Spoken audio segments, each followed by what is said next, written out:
जय हिंद दोस्तों, Nikhil stock academy में एक बार फिर से आपका स्वागत है। दोस्तों आज इंश्योरेंस सेक्टर से रिलेटेड एक बिजनेस मॉडल के बारे में डिस्कस करेंगे जो एचडीएफसी ग्रुप से रिलेटेड है। बिजनेस मॉडल का नाम है एचडीएफसी लाइफ इंश्योरेंस, जो लगभग टॉप से 25% ही डाउन है। लेकिन दोस्तों 3 साल से उसने कोई भी रिटर्न नहीं दिया, अच्छा मूवमेंट नहीं आ रहा। एक कंसोलिडेट पेज है, कौन से लेवल है जहाँ पर जाके बार बार रेजिस्टेंस ले रहा है, कौन से लेवल है जहाँ जाके सपोर्ट ले रहा है, तो इन लेवल के बारे में डिस्कस करेंगे। एक ट्रायंगल पैटर्न बन रहा है, उसको अगर ब्रेकआउट करेगा, जो मार्केट में लिस्टेड हुआ उसके बाद में उस लेवल को सपोर्ट कर रहा है, तो कौन से लेवल है जहाँ से उसको ब्रेकआउट करने के बाद में अच्छा मूवमेंट आ सकता है, अच्छी रैली आ सकती है। तो उसके डिटेल से बिजनेस मॉडल, फंडामेंटल और टेक्निकल चार्ट के थ्रू समझने की कोशिश करते हैं। तो दोस्तों चलते हैं टेक्निकल चार्ट पे। ये एचडीएफसी लाइफ का वीकली टाइम फ्रेम का चार्ट है। ये मार्केट में लिस्टेड हुआ था 2017 में, और फिर बाद में प्राइस तो लगभग 250-300 के लगभग थी, और फिर एक अच्छा इस तरह से अप ट्रेंड, मतलब इसमें वोलेटिलिटी बहुत दिखाई दे रही थी। आप देख सकते हो ऊपर गया, फिर बाद में नीचे 19 में आया, फिर ऊपर गया, फिर नीचे आया। तो एक मोमेंटम इसका स्ट्रक्चर से पता चलता है कि इसका एक वोलेटिलिटी मूवमेंट है।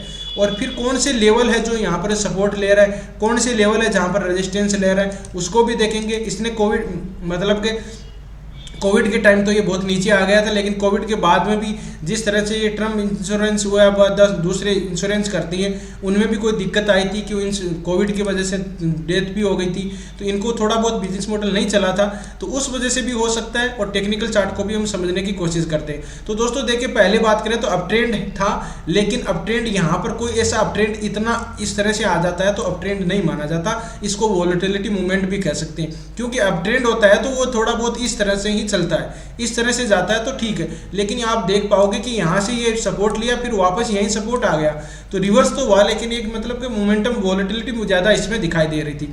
फिर यहाँ पर ये ऊपर की तरफ चला गया। ये तो कोविड की वजह से भी था, ऐसी बात नहीं, कोविड की वजह से भी, इसी वजह से रीजन से डेथ ज़्यादा हो गई, तो इसमें इसको बेनिफिट नहीं मिला। और फिर बाद की बात करते हैं। ये देखिए टॉप लगाया था इसने जुलाई 21 में, 7 कितने का लगाया, 780 के लगभग टॉप लगाया। उसके बाद वापस डाउन ट्रेंड आया और फिर यहाँ पर सपोर्ट ले रहा। तो देखो डाउन ट्रेंड नहीं है, एक इसको साइडवेज कंसोलिडेट बेस बोल सकते हैं कि ये लेवल है इसके, ठीक है, ये लेवल है। इसको अगर ये ब्रेक करेगा तब अच्छा मूवमेंट आएगा, तब तक नहीं आएगा। लेकिन इससे ज़्यादा इंपॉर्टेंट एक ट्रायंगल पैटर्न बन रहा है, उसको हम डिस्कस करेंगे। ये देखिए पहले यहाँ सपोर्ट था, तो एग्जैक्ट यहाँ पे आगे डबल बॉटम पैटर्न बनाया।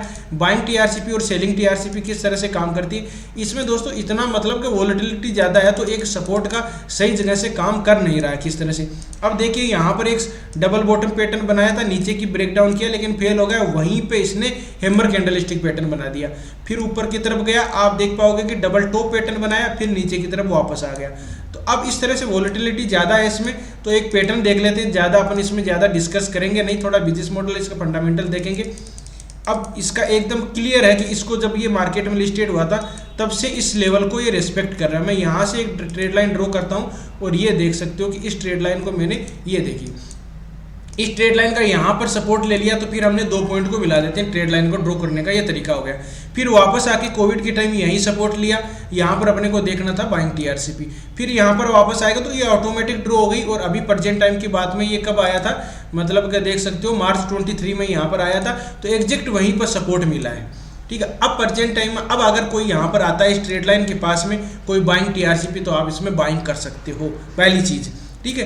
अगर इसको नहीं आता है तो क्या करना चाहिए, तब कुछ नहीं करना चाहिए। अगर ब्रेकआउट करेगा तो यहाँ पर ज़्यादा पॉसिबिलिटी है कि यहाँ पर आए कोई बाइंग टीआरसीपी बने, तब अपना सेटअप तैयार होगा, नहीं तो तैयार नहीं होगा। इसमें ऊपर की तरफ ब्रेकआउट करेगा तब इसमें बाद में अपन देखेंगे।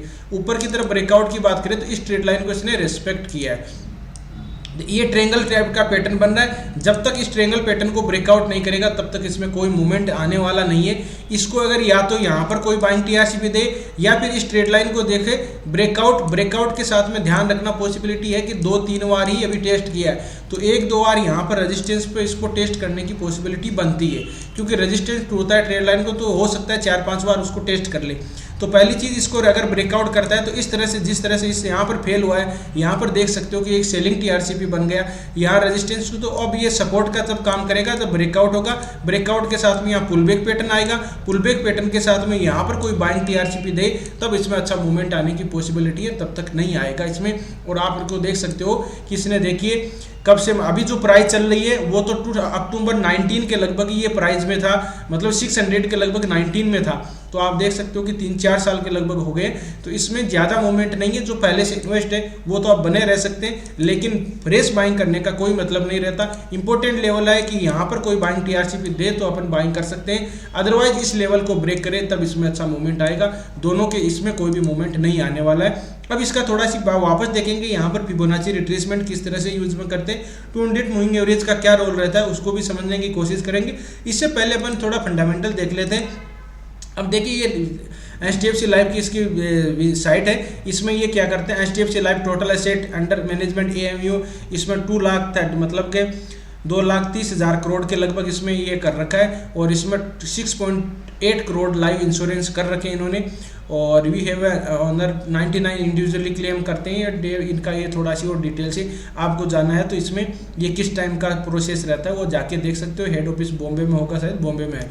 अब इसका अपन देख लेते हैं, इसका लाइफ इसका फंडामेंटल और देखते हैं। फंडामेंटल में अगर बात करें तो इसके अलावा ये क्या है, पेंशन भी, सेविंग भी, मतलब इंश्योरेंस के अलावा और भी स्कीम है इसकी। इंश्योरेंस इन्वेस्टमेंट प्रोडक्ट भी है, और फिर बाद में पेंशन का भी है, सेविंग अकाउंट भी है, इस तरह से। तो ये देखिए 1,27,427 करोड़ इसका मार्केट कैप है। बाद में इसके स्टॉक भी है 592 है। स्टॉक इसका हाई लगा है 711, लो गया 458, और स्टॉक भी है 38 है, और इसकी फेस वैल्यू इसकी 10 है। अगर स्प्लिट होता है तो इसमें मतलब अच्छी क्वांटिटी मिल जाएगी, लेकिन जो लेवल है उससे ब्रेकआउट नहीं होगा तब तक कोई अच्छा मूवमेंट। अब देख सकते हो HDFC लाइफ, ये लाइफ इंश्योरेंस वाला, SBI लाइफ इंश्योरेंस भी है, HDFC लाइफ, ये इसकी पेयर कंपनियां भी आप देख सकते हो। क्वार्टरली रिजल्ट देखते हैं कि क्वार्टरली रिजल्ट में किस तरह से मूवमेंट आया। सेल देखें, एक्सपेंडिचर और नेट प्रॉफिट। जून, सितंबर, दिसंबर की बात करें तो जून का है 23,371 है, बाद में 23,142 है, तो इसका मतलब डिक्रीज हुआ है। अभी देखोगे तो इसमें अच्छा मतलब कि इसका 26,927 है, तो इसका बड़ा है सेल। एक्सपेंडिचर की बात करें तो एक्सपेंडिचर भी इसमें बड़ा है। अब इसका नेट प्रॉफिट देख लेते हैं। और अदर इनकम की बात करें तो अदर इनकम इसमें कम हुई है, ठीक है, अदर इनकम ये कम हुई है, ये देख सकते हो। इसमें अदर इनकम वाला पहले 135 था, अभी 102 हो गया मतलब।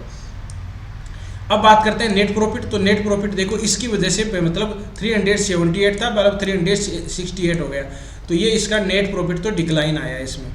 और इसकी वजह से आप ये भी देख सकते हो, इसका पहले का नेगेटिव में था, ये पहले का नेगेटिव था, या पॉजिटिव आया, लेकिन पॉजिटिव आने के बाद में इसका क्या कि इसका देखिए यहाँ पर सेल, इसका एक्सपेंडिचर खर्चा ज़्यादा हो गया था, तो इसमें ये नेगेटिव में था, पॉजिटिव में आया, लेकिन इसमें नेगेटिव इसलिए आ गया क्योंकि अदर इनकम का सोर्स था ना, ये देखो अदर इनकम सोर्स वो कम हो गया। इस चीज़ को आपको ध्यान रखना है कि वहाँ पर क्यों कम है, यहाँ ज़्यादा, तो अदर इनकम का सोर्स भी आप एक बार देख लेना, ठीक है। टैक्स एक्स वाला सिस्टम है नहीं इसमें।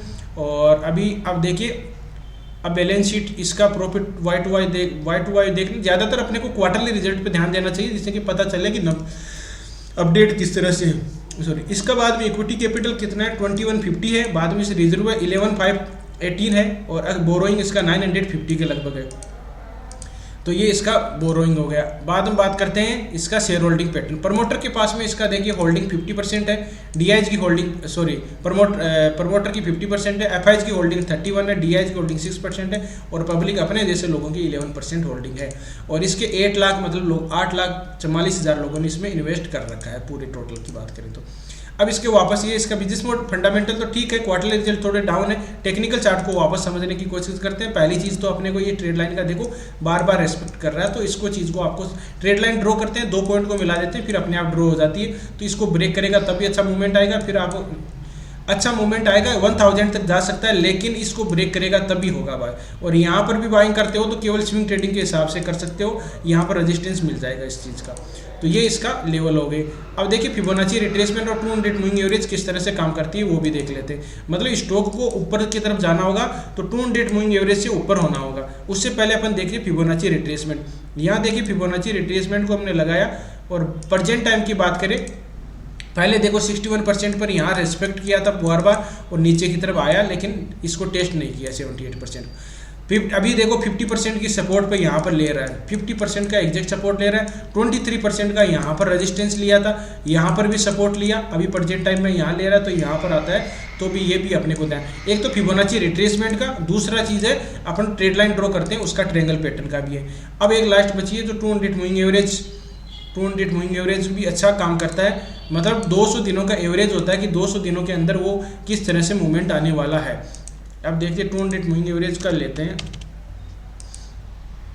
ये देखिए 200 moving average weekly time frame में यहाँ पर सपोर्ट ले रहा है, यहाँ पर एग्जैक्ट सपोर्ट ले रहा है, और पहले भी नीचे की तरफ काट दिया था, तो ज़रूरी नहीं सपोर्ट ले, और अभी प्रेजेंट टाइम के तो इसके नीचे की तरफ ये 200 मूविंग डेली टाइम फ्रेम ज़्यादा अपने देखेंगे। डेली टाइम फ्रेम जो ऊपर रहता है तब इसमें और भी डेली वीकली मंथली तीनों देख सकते हो इसमें, ठीक है। तो इसमें कोई ज़्यादा मूवमेंट वाली बात नहीं है। इसका ओवरऑल अगर इसका कंक्लूजन निकाले वीडियो का, तो अगर इसमें हमने डिस्कस किया तो इसका जो लेवल हमने ट्रेंगल पैटर्न है, इसमें ज़्यादातर ट्रेंगल पैटर्न है, उसको अगर ब्रेकआउट करेगा तब भी अच्छा मूवमेंट आएगा। तब तक इसमें एक साइडवेज कंसोलिडेटेड फेज हो सकता है। आपको वीडियो अच्छा लगा, कंटेंट अच्छा लगा तो वीडियो को लाइक कर सकते हो, दोस्तों के साथ शेयर कर सकते हो। जिन मेहमानों ने अभी चैनल को सब्सक्राइब नहीं किया वो चैनल को सब्सक्राइब कर सकते हैं। और दोस्तों आप किसी भी स्टॉक में फंसे हो एनालिसिस चाहते हो, कमेंट में किसी भी स्टॉक के बारे में एनालिसिस चाहते हो तो कमेंट में जरूर बताएं, उसके बारे में हम डिस्कस करेंगे। और दोस्तों हर फ्राइडे सैटरडे संडे को मैं लाइव आता हूँ 8 से 10, जिसमें कि मैं फ्राइडे सैटरडे को स्टॉक के बारे में डिस्कस करते हैं, और संडे को हम डिस्कस करते हैं basic candlestick pattern, buying TRCB, selling TRCB, जिस तरह से हमने ड्रॉ की फिबोनाची रिट्रेसमेंट को, सपोर्ट एंड रेजिस्टेंस, तो वो एक बार कंप्लीट हो जाएगा तो फिर आपको वीडियो देखते हो तो उसमें पता चल जाता है कि किस तरह से इसमें काम किया जाता है। तो वीडियो देखने के लिए बहुत बहुत धन्यवाद। और दोस्तों ये वीडियो केवल एजुकेशन पर्पज से बनाया गया, किसी भी स्टॉक को बाय सेल करने से पहले अपने फाइनेंशियल एडवाइजर से जरूर सलाह मशवरा कर लीजिएगा, फिर डिसीजन लीजिएगा। मिलते हैं नेक्स्ट वीडियो में, तब तक के लिए दोस्तों बाय बाय, जय हिंद, जय भारत।